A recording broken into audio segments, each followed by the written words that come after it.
প্রথম বিশ্বযুদ্ধের ভয়াবহতার পর বিশ্ববাসী স্বপ্ন দেখেছিল শান্তির।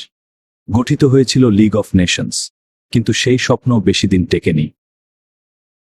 জার্মানির ওপর চাপানো অপমানজনক ভের্সাই চুক্তি এবং 1919 সালের বিশ্ব অর্থনৈতিক মন্দা, এই ঘটনাগুলোই বারুদ জমা করছিল ভবিষ্যতের জন্য। এই বিশৃঙ্খল পরিস্থিতির সুযোগ নিয়ে উত্থান ঘটে অ্যাডলফ হিটলারের মতো এক নায়কের। শুরু হয় এক নতুন অন্ধকারের যুগ।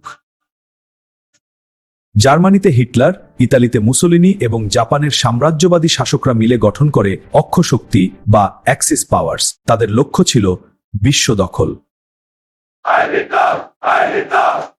Der rücksichtslose Vernichtungsfeldzug gegen die Juden beginnt jetzt. Eine Chance nun unser. Teil! 1939 সালের 1 সেপ্টেম্বর জার্মানি পোল্যান্ড আক্রমণ করল, আর এভাবেই আনুষ্ঠানিকভাবে শুরু হলো দ্বিতীয় বিশ্বযুদ্ধ।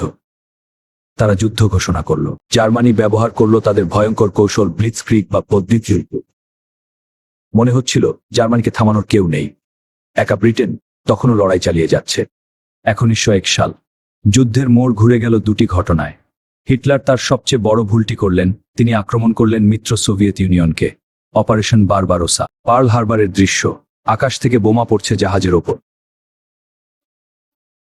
হাওয়ানে এটি আর ইউরোপের যুদ্ধ রইল না, এটি হয়ে উঠল সত্যিকারের বিশ্বযুদ্ধ।